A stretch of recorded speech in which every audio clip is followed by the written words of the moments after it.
What is the change in your mindset that you have to make when you become a manager? Think about it. For all this time, you've probably been a solo performer, and now I'm a manager. So what's the biggest difference in my mind that I have to make in order to be successful? Well, we're going to dive into that today. And by the end of the episode, you're going to have 5 different strategies that you can apply right away to help you become the best manager you can be. Hi, I'm Glenn Pasch, and welcome to another episode of You're in Charge, Now What? The channel that empowers new managers and experienced managers with practical, real-world solutions to help them become more confident and more effective as a leader. Each week, we're going to dive headfirst into all the challenges that managers run across and provide them with tactical solutions that they can apply right away. So today, we're going to dive into the mental approach of making that change from solo operator to manager. Let's dive in.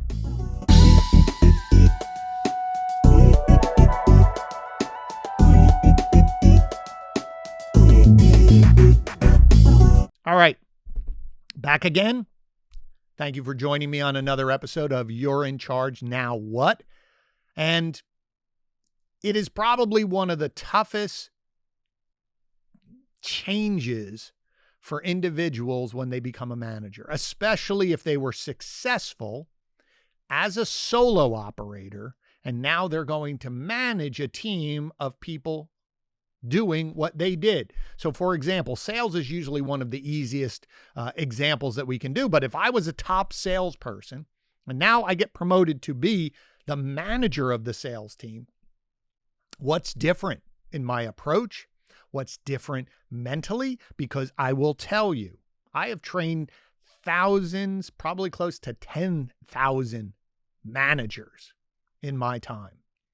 And one of the toughest things that individuals who become managers deal with, if they were successful and now they're running that team, the frustration level that they have, they just don't understand how to make that change without just giving up. And those that do, those that I've helped through this, once it clicks, they accelerate. And all of that passion and all of that commitment and all of that focus that they had as a solo performer, they now know where to channel it into their teams, and then their teams dominate. So I'm going to give you the strategies to help you. And I want you to make sure you're honest with yourself as we talk about these, because sometimes it's not easy to admit that I'm being frustrated for the wrong reasons. Okay, so number 1, as a solo performer, you only worried about yourself.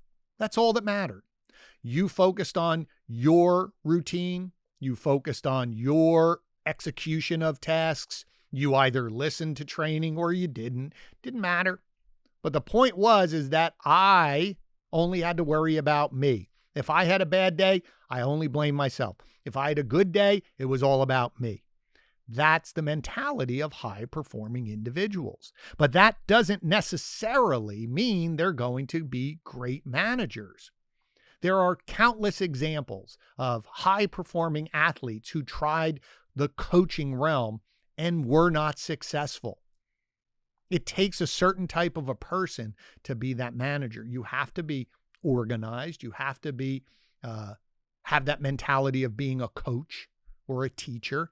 And one of the things that is key is patience sometimes. And high-performing solo people sometimes do not have patience for other people. They just don't understand it, why that person's not as driven as they are. So making that switch is really, really important. Now, in our previous episode, when we talked about the manager's first 30 days, it was episode 175, I believe. We talked about understanding coming from inside or being promoted from inside or coming in from the outside when you're taking over, and the pros and cons of both of these. So again, when you as a solo performer, becoming a manager, coming in from the outside, no one knows you. The real danger is in this situation, mentally making that change, is the fact that if you're promoted from within and you were sitting with these folks and you were on the team, now you're running the team, they know all your good and bad points. They know when you listened to the previous manager or you didn't, and you had your attitude or you might have had your ego, and that was all on display. And now they're going to ask you to flip the switch and be a coach. There's a lot of work that we have to do. So it is important for you to understand as a solo performer, especially if you were on that team, you have a lot of work to do. Because again, you have to be honest with yourself as a solo performer. When were you a great teammate and when weren't you a great teammate? Because now you're going to be the leader and you might have to patch up some old wounds. Now, as we're moving now into the second point, which is this idea of I have to focus on the team. Let's assume let's pick a number, 7 people on the team. I, as the manager, have to worry about 7 people, not just myself. So now I have to make sure 7 people are following the process. 7 people have different skill sets or level of skills. Some person is brand new. Someone was a high performer. Someone is, a parent who has a child and they come in at a different time than someone else does, or how people talk to each other. All of a sudden, I'm responsible for 7 people. I'm no longer just worried about myself, where I could look at my superior and say, yes, it was me. Now I have to worry about Bob didn't do what Bob's job is. And that's a hard mental switch. So I want you to think about and do this exercise for me right now.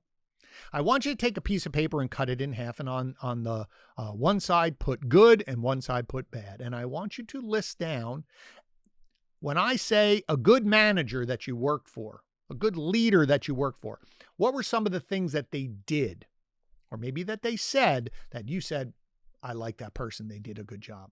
Then on the other side, when I said bad, and I said to you, that's a bad manager, a poor leader, what were some of the things they did? And I'm sure that list may come faster or be longer than the good, but that's okay. The reason why I want you to start there is once you finish that, I want you to look at those lists and say to yourself, do I do any of those? Have I done any of those? And if you have done any of the negatives, course correct. Make sure you're not doing them. And if you didn't do any of them, just be aware, because most of us, I will say, we are all normal in the sense that if that bothered you, it's going to bother someone on your team. So don't do that. If these were good things that someone did and you liked it, some of your team is going to like that as well. So again, we want you to be aware of that as you approach your team. So here's a couple things that you're going to have to prepare yourself for when you're moving into team focus. It's that idea of different levels. Some people learn faster. Some people learn the way you did. Some people don't. Some people, you're going to have to repeat yourself multiple times. And here's where the frustration comes in. Why aren't they as good as I am? Why don't they get it? This made sense to me. They don't work as hard as I do. Understand, you're in your position. You accepted this position because you wanted more. There have been many times where I started at a job alongside of another 5 or 6 people, and after a year, I moved up and they didn't. 2 years later, they were still in the same position because that's what they wanted. That fit their lifestyle. They didn't want the hassles of running a team. They didn't want to be responsible for other people. That's okay, but you need to know that. You need to understand it. Go back to the episode on the first 30 days where we're interviewing each of our team members to understand what they're looking for. I don't want to push somebody into management who doesn't want to do management. That's going to be a waste of my time. But just understand that you are going to be frustrated. As I said, I've trained so many thousands of managers. One of the biggest discussion, there's always a point. Maybe it's 2 weeks, 30 days in. That new manager is in my office complaining about the team. They're not as serious as I was. They don't work as hard. They're all stupid. They don't understand. I don't understand why they can't get it. And I have to walk them through the fact of maybe they weren't trained as well. Maybe it takes more time. Remember, part of coaching is patience. Doesn't mean you have to be easy on them, meaning holding them accountable. But some people, it might take 2, 3, 4 times to repeat yourself or come at it at a different way. They're not going to just get it the first time you say it. And we're going to have a whole future program on how to coach people. There is a coaching process, and it's important to understand that. But you're trying to move a whole team, so you have different levels. It's important for you to be organized, to know Glenn is a new hire. Bob is a year into this. Mary is at this level. So I know what I'm working on with each individual person to push them forward. I can't push the whole team forward without moving all the individuals forward. Now, so that's number 2. Again, that frustration is going to come. Number 3, and this also is very, very important, is you are going to feel at times that you're not doing anything. You're going to miss the buzz of the frontline action, making those calls, having those conversations, winning the deal. It's almost like you were addicted to that adrenaline of the chase, especially if you were a top performer. You loved that interaction. You loved being busy. Now you're making the switch where I'm observing someone from the sideline. So again, think of it. I'm running the play out there on the field performing, or I'm on the sideline and I'm watching. There's definitely a distinct difference. So now I'm watching, I'm listening, I'm coaching. I'm not in it. I can't push people aside. That also is important for you to understand. Your job is no longer to do the job. Your job is to coach them to do the job. There's an extra step. If you push them out of the way and just go in and do the job in order to win, and the team wins, that person is not going to be successful long term. You have to coach them, show them what you're doing. That's great. As long as they're there and you're coaching them and you're watching them execute, that's going to be your job. And so sometimes you're going to feel like you're not doing anything. It happened to me. I got promoted to a corporate position, so I was no longer in the field, and I sat in my office for the first 2 weeks feeling like I wasn't doing anything, until someone, my supervisor, said to me, you understand that if your team now are these 8 people and you coach those 8 people, even if it's over the phone or remotely, they're going to impact all these other people. You can't go coach all these frontline people anymore. This is your new team. And once that clicked into my head about how to approach it, all of a sudden my teams became more successful. And I became, yes, less active, but more effective, if that makes sense for you. Now, it is very important. And the reason why I wanted to say that again is it's very important, especially if you're coaching remote teams where you're going into somewhere. You don't want to go in there and do their job for them. I know it sounds really hard to say. Basically, if I'm going into a remote situation, my job is to follow the person who I'm coaching around and watch what they do all day. And you're going to say, yeah, but that's not having an effect. It is having an effect because now I know where to coach them in order to make them more successful. So remember, you're not doing their job. Your job is now coaching them to do your job. It's a big mental switch. All right, let's take a quick break before we move on to number 4. Again, I really do appreciate you being here. There are some of you who have reached out for information on the online leadership course that I have, or also wanting some one-on-one coaching. So if you'd like that or more information, just click the link in the bio and fill out the form, and we'll have a conversation to see how we can help you accelerate your leadership journey. And I want to thank one of our sponsors, PCG Digital Marketing, for helping put on the show as well. All right, let's get back into it. So number 4, again, you hopefully you're hearing this theme here in this episode. Number 4 is this idea of coaching versus doing. You have a playbook. You should have a playbook, a written playbook. So again, your job as a coach now is getting everyone to execute on that process. Do they understand the process? Do they know how to execute on the process? Do they understand why they're doing the process? Do they understand how all of those actions generate the results? Do they know when they're doing a good job versus when they're not doing a good job? And your job now is coaching them, where before all you had to worry about is you doing your job. And whether how you received coaching, that's a separate conversation. But it's very important for you to understand you are now a coach. You are not the performer. That is your job, and it's really, really important. And then number 5 is this idea of moving the whole team forward. understanding who's on your team, where they are at each level, and then layering in other factors. Maybe you're dealing with someone who's more experienced than you. How do you coach them? As I said, we're going to go through a whole episode on the coaching process. But the key to coaching someone who's more experienced is complimenting them, but making sure that they're following the process that you need. Maybe you're coaching someone who's brand new.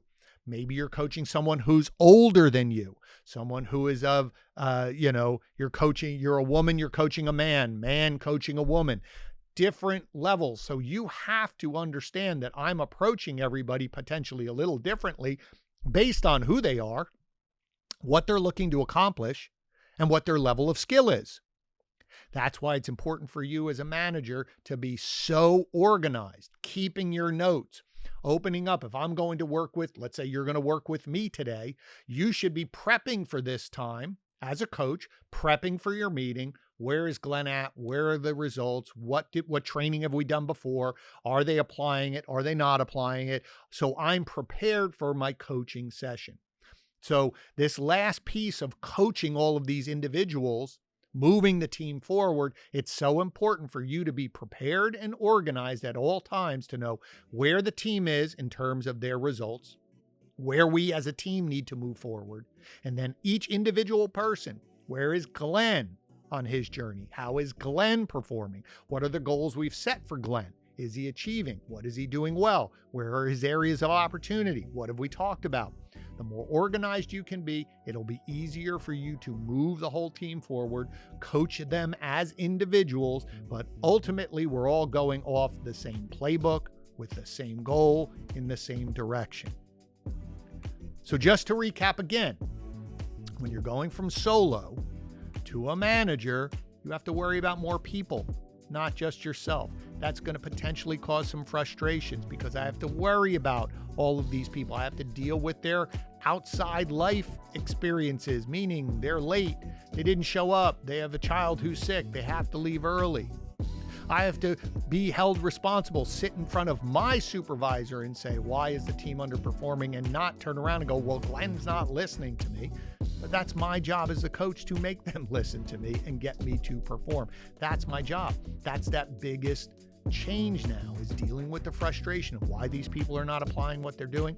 You making that switch of coming out off the field onto the sidelines and understanding my job no longer is to perform. My job is to coach the team to perform, and then becoming organized enough to understand where the team is, more importantly, where all the individuals are in their journey, what their experience, what I'm expecting from each of them, and being organized enough to prep for those meetings to make sure when your time one-on-one with your team is effective and impactful for them and for your team.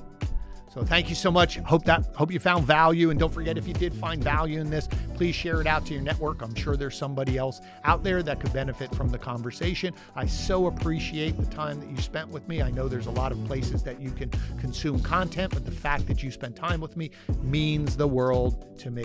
Don't forget to subscribe, because each week we're going to be diving in, as we say, onto the challenges that you have. So if there's topics that you'd like to talk about, throw them into the comments. I will try and answer them, or we have a lot of great guests that are coming on this season show to answer these questions, to share their perspective, what they do for their teams in order to help you become the leader that you want to be. So again, thank you so much. I look forward to seeing you on the next episode.